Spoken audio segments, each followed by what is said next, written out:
Good morning. It is such a pleasure to be here, and of course an honor to be part of TEDxDetroit and the whole TED tradition. All of us have seen these talks online, which of course I watched, which helps, right? We like to have a precedent, we like to have a context and sort of know what to expect. I don't think I'm alone in that. We like to kind of figure things out. But I think with all the access to information that we have these days, I think it's actually really rare that people open themselves up to be surprised, because we like to have things figured out. So I'm from 826 Michigan, and you may expect that you know what I'm going to talk about. We run writing and tutoring programs for 2,500 students in Ypsilanti and Ann Arbor. If you know us a little bit better, you might expect to hear more about our publishing programs. We publish everything from chapbooks to hardcover books, from our student writing programs that happen in classrooms, low-income housing sites, libraries throughout the community. It's a big part of what we do. And if you know us even a little bit better, you know that one-on-one attention is the hallmark of what we do. And it's this amazing support to students to get that individualized support from our tutors. So if you were expecting that, you're right on. If you were expecting, alternatively, to hear about how I am a purveyor of robot stuff, Liberty Street Robot Supply and Repair, totally legitimate expectation. It's on our door. So I don't blame you for that. But what I really want to talk about is that thing about surprises. And I think the way that 826 Michigan opens people up to surprises is part of why I'm most proud to lead this organization. So when I said a minute ago that we kind of all do this expectations thing, I'm guessing that some people here kind of exempted themselves and thought, you're open-minded, you don't do that. And you are, I'm sure you're all open-minded. Don't let me suggest otherwise. But think about expectations that you have for students in Detroit schools. Think about expectations their parents might have or not have for them.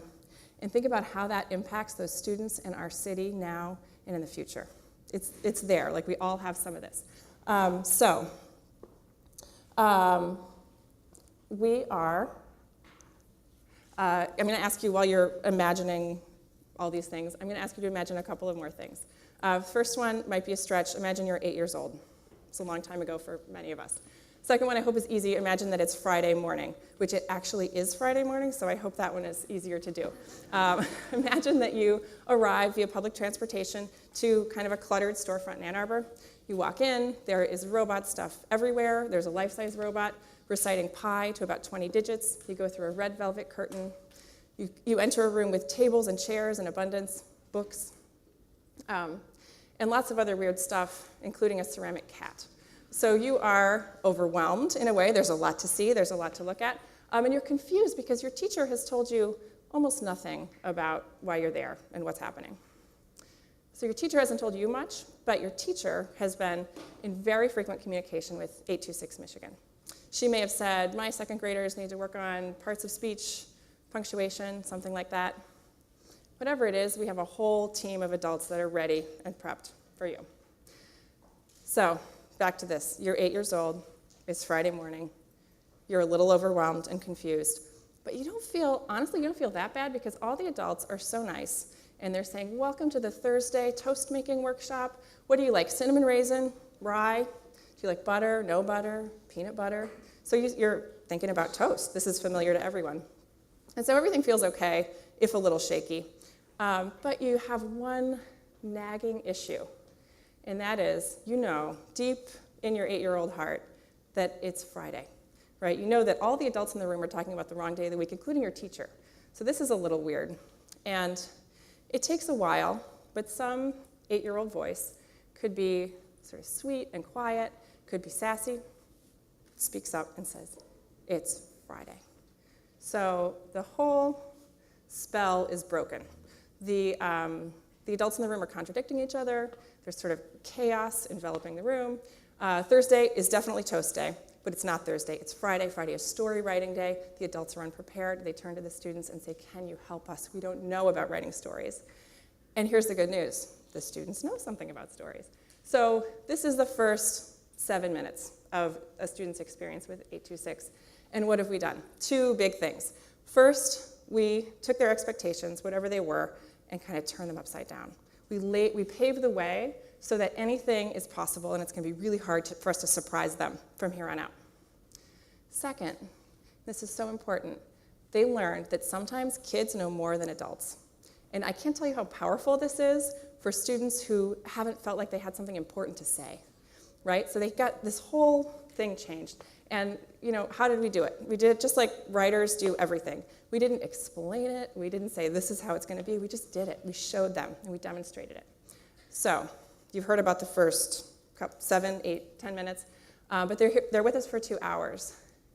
So the first thing that happens after everybody realizes what day of the week it is, we have one of our volunteers, the storyteller, build a story with the students. And they talk about character and dialogue and plot. They weave in whatever the teacher has suggested in terms of curriculum points. And they watch it all happen, projected on the wall of our writing lab. This is important too. It's not easy for every student to just sit down with a piece of paper and a pencil and just go. So this is a great way to start for lots of kids. Second thing, a real-life illustrator is giving shape to their ideas. The people and the scenes that they're creating are coming to life also on the wall. Then, their expectations have changed all over again, right? We thought we were pursuing one story in this 2 hours. No, we're pursuing 29 stories, or however many students are in the room, this changes.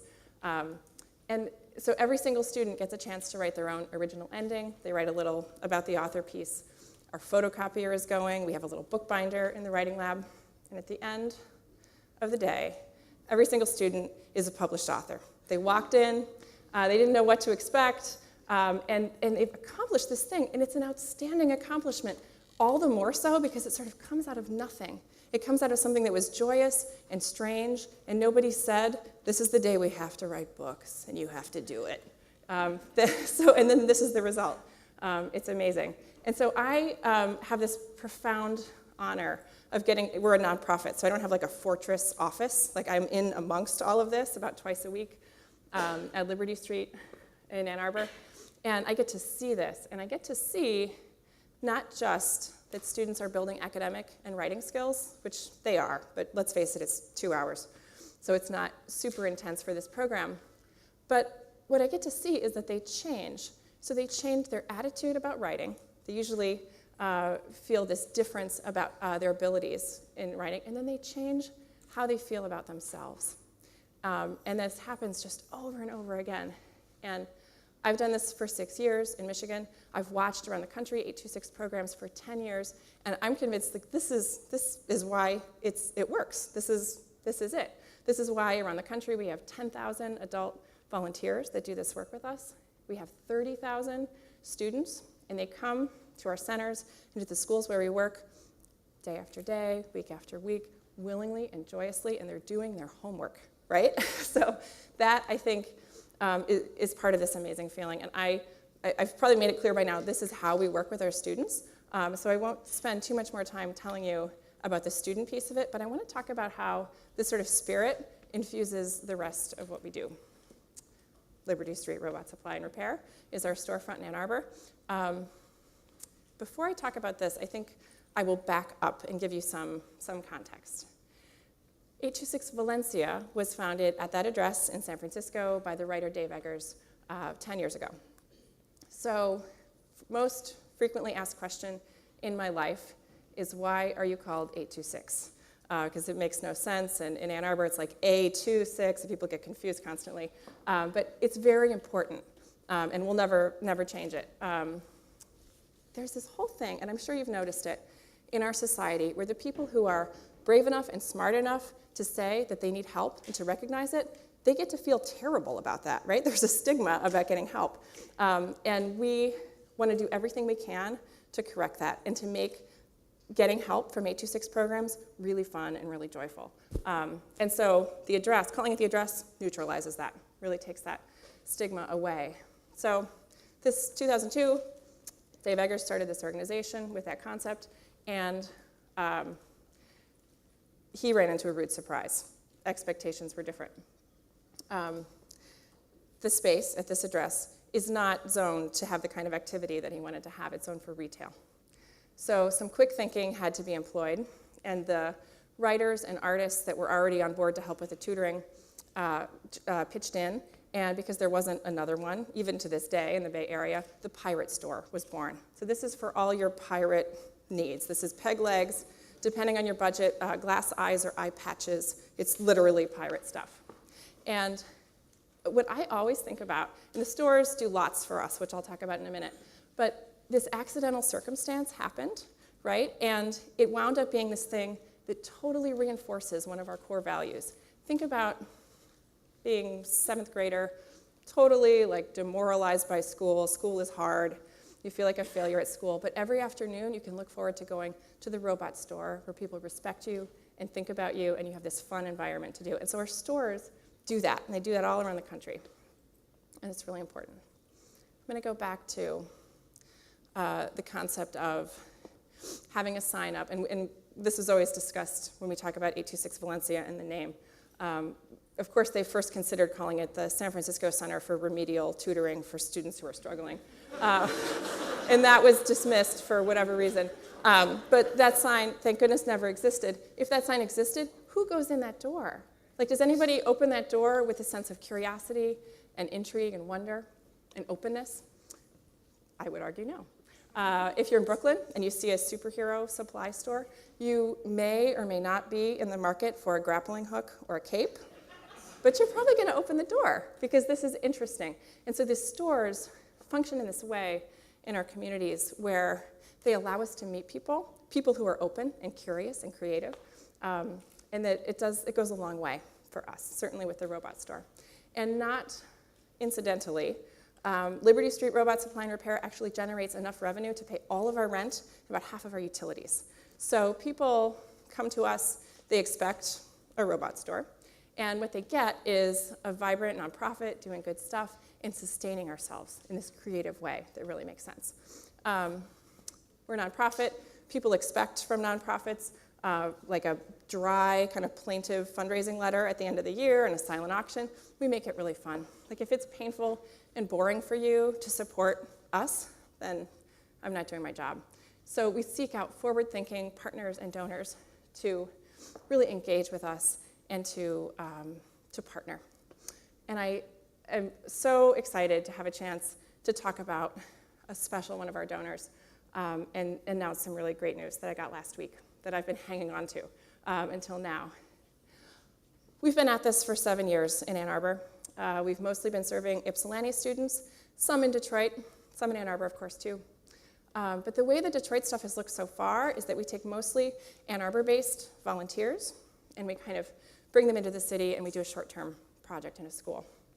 And that's good stuff. You can see it's good stuff, right? But it's not exactly what we want to do. What we've always aspired to do is to have the chance to really recruit Detroit-based volunteers, to have a significant presence in Detroit schools, and to establish a place here, too. And we found out last week that we're going to have the chance to do just that, and we're going to start in January in Detroit. And I want to offer my...